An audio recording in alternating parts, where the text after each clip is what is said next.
my God, Bowie, look who it is. Who is that, Bowie? It's your friend. It's your friend. Who is that? It's your friend. Yeah. Bowie, chill. It's your. You remember your friend? Oh, what up, man? What's up, dog? How are you? It's your friend. You remember your friend? It's your friend. You guys remember each other? What's up, buddy? What's his name? What's up, Bowie? Brick. Bricks, word. Yeah. Bricks. This is so sick. So last time Bowie saw Bricks was like a tiny little puppy. Yeah. Yeah, you guys remember each other, right? You remember your first dad, Bowie? Dude, so I brought you something. The very first Oh, yeah. Bowie merch. That's tight. It's pretty high quality too. The guy who makes them, he makes like super good stuff. Dude, his collar is gnarly. That's Brick. Bowie, do you remember Chapo? Do you remember Bricks? Been a while, huh? So, for all those who don't know, Chapo is the one that rescued Bowie when he was a little puppy. Or your mom rescued like a whole pack of labs, right? Yeah, well, Shirley rescued him. She had him for maybe about 3 months or so. Yeah. And then it just kind of ended up to be too much for her. So she asked me if I wanted him, and she sent me a picture, and I was like, yeah, I'm going to take him. I want to take him. And then you named him Bowie because you like David Bowie. Yeah, yeah. At the time, I was listening to a lot of Bowie. So sick. He was fun. He's really good at playing with the ball, fetching it, and everything like that. He's and, still obsessed with it. Yeah, he is Yeah. obsessed with balls to this day. That's all he cares about. But he purposefully loses the ball, like under the couch, under the cabinet. Like, he wants to lose it on purpose, and then he'll just stare at you and start whining until you go get it for him. And then he'll kick it back under the couch. It's like, dude, why do you keep losing it on purpose? It's so funny. But yeah, I think he just turned out to be so good in the car. Like, everywhere we go, he's just, when he's in the car, he's just super mellow, and everywhere else, he's still really high energy. But yeah, he's always loved the car. but in the car, he's mellow, huh? When he was a puppy, you took him around in the car a lot, right? Yeah, I did a lot. I ended up taking him to the dog park all the time. That's so crazy. When he was with me, he was like chill. Like, we would go to the skate park, he would follow me, and I don't know. And then when he came with you, Yeah, barks, and like I saw that one time we went to Santa Fe, and he oh yeah. yeah, he ended up like trying to bite my feet when I was skating, bite your feet when you were skating. I don't know what happened. Somewhere in the transition from being your dog to being my dog, he decided that he doesn't like skateboards anymore. Yeah. Or maybe he likes them and he's just excited. I don't know. He's like super protective. Like, he thinks if we're on a skateboard, we're going to die or something. And he has to like save us. Like, Yeah. I don't know what it is, but it's the weirdest thing. Bowie's just a chiller. Miss you, man. Yeah, it's funny. I've been telling the story wrong this whole time. I told people like hundreds of times that your mom rescued like a whole litter of labs. I don't know why. I don't know why I thought that, but You have said that a bunch. I've said that Honestly, a bunch of She times. didn't rescue. She bought the dog. She bought the. She Wait, bought Bowie for $500. wait, isn't he a rescue though? No. What? No way. No. No way, dude. My mom, there's a lot of Labradors like him, Yeah. and they're like hunting dogs, I guess. So, yeah, she saw a litter, some people on the side. What the fuck? Yeah. Bowie, your entire life is a lie. You're not even a rescue. You have told every rod ever. This is a rescue from Albuquerque. It's a rescue from Albuquerque. My friend's mom rescued a whole litter of labs. That's the story. I'm literally working with local shelters. Oh my god. I rescued the dog from you. Bowie Bricks. Bricks. Bowie Bricks. Bricks Bowie. Oh, you're kissing. Oh. He was doing that last night with this dog we had in here, Johnny on the street. You've probably seen his videos, but we met up with him last night and he brought his dog in the car. They were doing the same thing. They were like kissing each other like that. My last dog, Biscuit, used to do that his whole life up until he was 12 years old. Anytime the skateboard would come out, he would just run as fast as he possibly can. And he'd pull me all around the neighborhood. It was so sick. Yeah, I was hoping Bowie could do that, but Bowie's a little crazy around the skateboards, huh, buddy? Where'd you get this big, heavy-duty harness? I basically just got it at PetSmart. Oh, they have it at PetSmart? Yeah, PetSmart. Bowie needs one. Does it help with pulling? It does, actually. I got a harness for him a while ago, and it just made it easier for him to pull. Okay. I don't know, Bowie is like, He's by far the worst walking dog I have ever seen in my life. I mean, he pulls so much, and he's strong, too. It's so wild. Bricks, come here. Come here. What are you doing? What are you doing? Bowie's about to see his other best friend, my parents' dog, Toby. Oh, nice. He's perked up again. He's like, Toby? Where's Toby? There's the head tilt. Where's Toby? He's like, huh? I wish we could hang out longer. Next time we come through, we gotta like skate the park or something. Yeah. It's actually kind of sad. I'm not gonna be in New Mexico hardly ever anymore. Mm-hmm. My parents and my brother are all moving to Colorado. Oh, crazy. Between you and Noah, we do have an excuse to come through New Mexico every now and then. I'm going to Denver in a month or two. Oh, really? My girlfriend's going to that Bullet Valentine. Bullet for my Valentine? Hell yeah. We're going to go to that. You got an emo girl, dude? That's sick. They got like the same energy. Where's your paw? Bowie, where's your paw? Yeah, so good, paw. Do you remember me? That's the one trick that he's always done so well. You taught him that when he was like a baby, huh? Yeah. So good seeing you, man. Yeah, for sure. Dude, we gotta come through more often. Yeah, dude, let's link up soon. Hit me up when you come to Denver. I might have an extra bedroom even, so if you guys don't have a hotel booked or anything yet, hit me up and I might have an extra room. One more handshake, get the paw. Yeah, so cool. Have a good one, dude. Later, Bricks. Thanks for the sweater. Yeah, for sure. Yeah, if you're down, send me a picture of you wearing it, and I'll use it as the picture on the site for the merch. Yeah. Right, cool. Hey, get over. Later, dude. That's got to be such a strange experience for Bowie. Yeah. Like, just imagine being Bowie and seeing your old dad for the first time in like 2 years. Right. And then seeing a dog that last time you saw the dog was like 1/4 the size it is now. Bowie, you're not a rescue. Your whole life is a lie. Oh my god. First things first, we gotta upgrade Bowie's food. Yeah. We gotta get him off kibble, get him onto like a raw food diet or something. Yeah.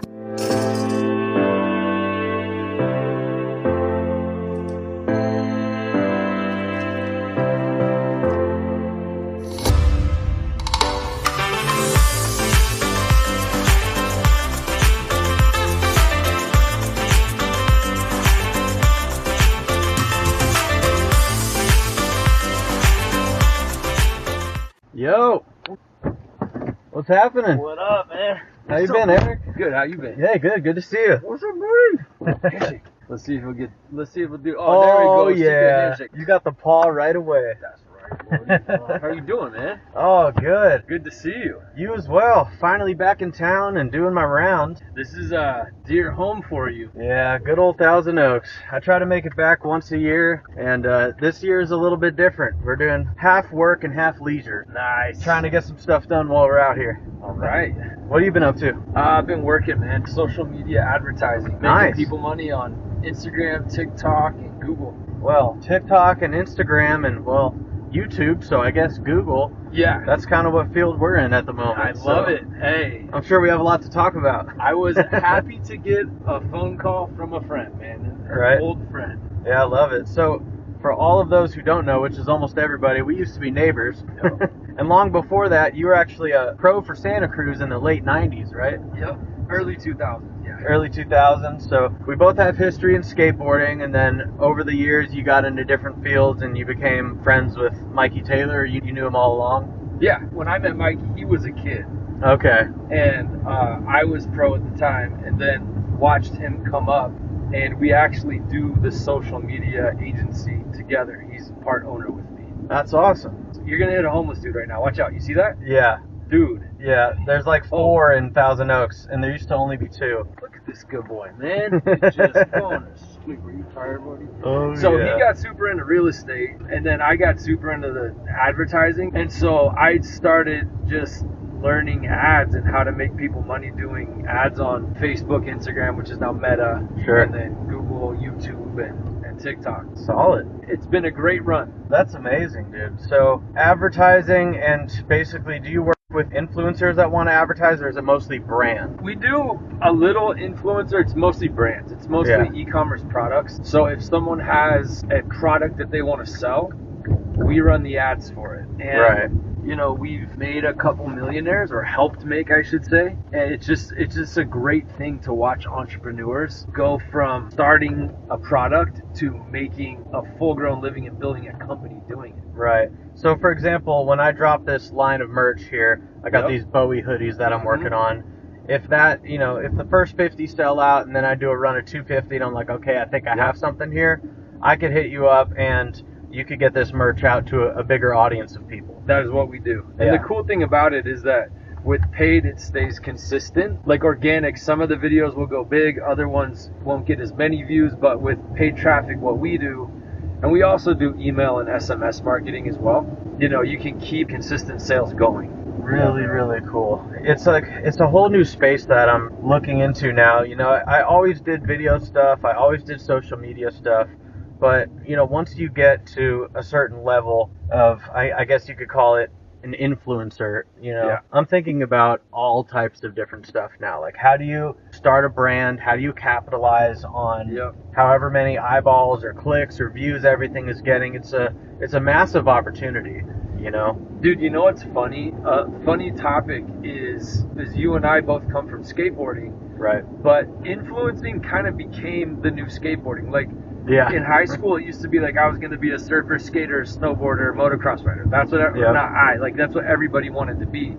And then it became, everybody wants to be an influencer, which is kind of cool because it opens up for more kids than just the kids that could, get sponsored and become pro and, Totally. that route.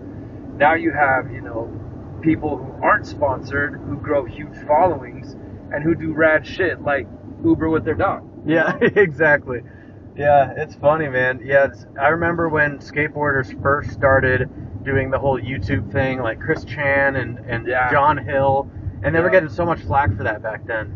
And now, these days, I mean, you got guys like Tom Asta vlogging on YouTube, and these guys that you would think are just OG core skaters are doing something that used to not be very cool, but really that is the way. That is the life these days. Yep. You have to have a marketable name, and if brands are going to get behind you, they care a lot whether you have, 20,000 or 500,000 followers, because that affects how much they're going to be able to sell their brand. Well, yeah, and it gives you control as the influencer over reaching your audience. And, Right. you don't have to go through a company that then has to sell it for you. You can sell, you can reach your audience directly and sell your own products directly. In skateboarding, it was drink and shoe.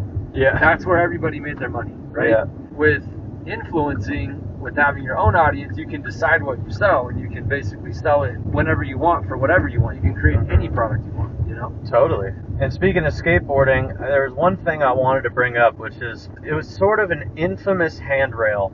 It's a handrail that is going down a set of 34 stairs. Over 20 years ago, you tried to grind this thing? Yeah, it was a rail at the YMCA, and they shut down the YMCA, but it had all these like crazy branches on the side, Right. and so I had to have my friends go there. This is the crazy. We're passing the new location right there. Really? Yeah, No they way. moved it to right where we just passed. Oh, that's funny. That's crazy. And yeah, I had to have my friends go there in the middle of the night and cut all these branches out. Oh, wow. I wanted to do it so bad. I even got down to the bottom, landed on it once and bailed, and just couldn't get it. And that rail is gnarly, and especially, I mean, in your case, you were known as, a big rail chomper. You like skating big handrails, right? Yeah. And you tried that so long ago, and at that time, 34 stairs, pretty unheard of. I don't know if anybody grinded more than 30 stairs at that time. So to think that rail never actually got done, no one ever landed that rail until over 20 years later. Yeah, your buddy did it, right? And my buddy did it. So Gage Boyle is a good friend of mine from Simi Valley, and the story with him was always really funny because he just has the best 50-50. Like, he's one of those cross-lock 50-50ers where when he gets in, he's getting to the bottom of it, and he's chilling the whole time. His arms are down, like, he's not even trying. He has the perfect balance. So when I found, back when I was still filming and stuff, anytime I found a big rail, I was like, oh, Gage has got this. I'd take a picture, I'd save the pin, I'd take him there, and almost every time he would tell me, dude, that thing is massive. There's no way I'm stepping to that. And then I would tell him, like, dude, come on, man. You got this. Like, I would have to kind of talk him into it, and usually he would do it in a couple tries, if not first try. And that was the rail that every time I talked about it, he called me crazy. He was like, dude, really? there's no I way. actually Like, didn't know that. that thing is scary. Like, I took him there. I would surprise him some days. We would just be driving. Anytime we were in the area, I would just pull up to it, and he would give me that look, like, dude, don't do this to me. No, I'm not doing this stupid rail. There's no way. And then, I don't know, some time went by, probably a year or two, and eventually I talked him into it. I was like, dude, we need this. He was working on a Thunder part for Thunder trucks. Yeah. And I was filming the whole thing. It was all VX, and we just needed a really good, solid ender for that part. And I knew it had to be the rail. It's never been done. There was a lot of rumors about it. There was you trying it. There was apparently Nija had gone there and looked at it and didn't touch the thing. Did he really go there? That's what we've heard. I'll ask him next Jamie time. Foy, possibly, even Chad Muska back in the day potentially has gone went there. I know that he went there. Yeah, so all these people have looked at this thing, no one stepped to it. I know Gage has got it. He's regular. It's perfect for front 50. So eventually, yeah, I talked him into it, and I thought he was going to get on a couple and run down the hill and then realize it's kind of sketchy running on the side. You might as well just go for it. Because he started taking some tumbles. The hill is so steep.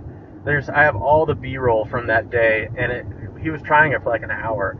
It was becoming kind of scary because one wrong step on the concrete side of that rail and you're screwed. Dude, I actually went halfway down, fell on the concrete side, and rolled down and was fine. That's But wild. I mean, I'm not saying you would have been fine. I'm just saying I got lucky and went down the middle. And the thing about it that's the worst is a lot of big rails like that, they're smaller to get on, but this one is actually really high. And you have to like suck your legs up to get on it. And then you're going down. It's probably like 25 feet tall. Yeah. You know, if you it's look a from flat. big set. Yeah, Going he down a didn't do anything on the concrete side, but he kept rolling down the hill. And there was one time he actually rolled, like somersaulted down the hill, like 8 total shit, and he flipped over and hit his back on the tree. There was like this little tree, and he rolled right up into it, and we were like, oh, he's done. There's no way he's getting up. There's no way he's going to come and try that again after that. But he was so invested in it at that point, he kept going. And I think by the time he got one where he stuck it, and it had sort of a downhill landing, so he actually stuck it and flipped back. But that's when we knew. We were like, dude, you have to do it. You got it. Like, it was windy that day. It was crazy, but there was like weird bystanders in the background looking. It was such a crazy experience. Like, the homies were in the background, like, smoking weed and drinking 40s and stuff. Like, it was a whole thing. But we had the 2 angles, and we were like, we're doing this. We had the photographer, we had a picture, and somehow it happened that day. He managed to get it done. And that, to this day, that was the craziest thing I've ever filmed. That was, like, the sounds that all the homies made when he rolled away from that was crazy. I love dogs. Dogs are the best. Bowie's life is pretty fun. I don't think he knows just how good he has it, but he's provided so much happiness for me and everyone he meets, so it's only fair for me to give him everything I can.